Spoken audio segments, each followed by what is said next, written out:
เอาเด้อมันนี่ก็จะเป็นเลิกงานยามดีพี่น้องเลยมันนี่จะกลับบ้านไปเยี่ยมยามบ้านเนี่ยเนาะอันนี้ก็จะเป็นภาพบรรยากาศที่เฮากำลังเมื่อรถคือรถมาเอาแล้วไปรอรถเนาะนี่ปื้อปตายอย่างโตปานพระเอกนี่อันนี้จะเป็นตอนที่กำลังกลับบ้านเนาะภาพก็จะงามนิดนึงบรรยากาศยามแรงเนาะ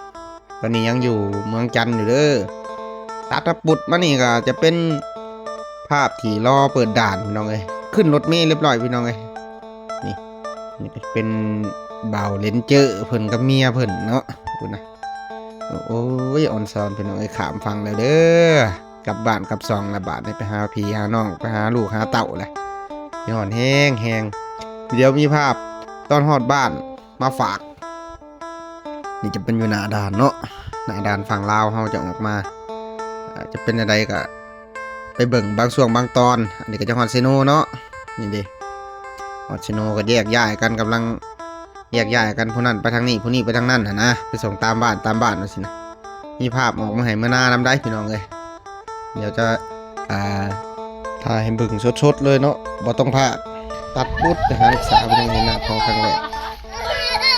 ยังลูกเอาบาดเฮ็ดได้บาดนี้เฮ็ดได้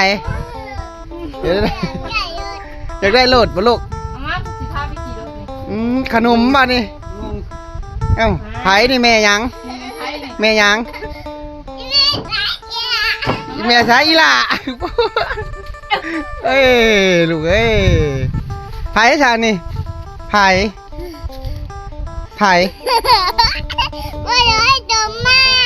าร้อยกลับมาโอ้ยแม่นบ่ลูกเอ้ยพองหอมแก้มหน่อยกว่า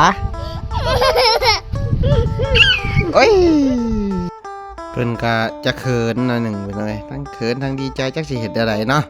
แล้วก็ขอบมุกขอบใจที่ติดตามรับชมจนจบคลิปฝากกดไลค์กดแชร์กดกระดิ่งการแจ้งเตือนให้น้ำแน่เด้อใครที่เบิ่งจบก็ได้ขอบมุกขอบใจหลายๆพี่น้องเอ้ยหลายคิดฮอดพ่อบ่เอาบัด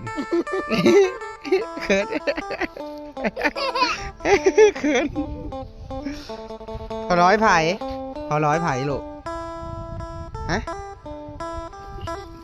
บัดจักได้เห็ดแล้ววันนี้พอแล้วจักได้โหลดบ่ลูกเดี๋ยวพอนะให้ไม่ยากหรอกเราเขิน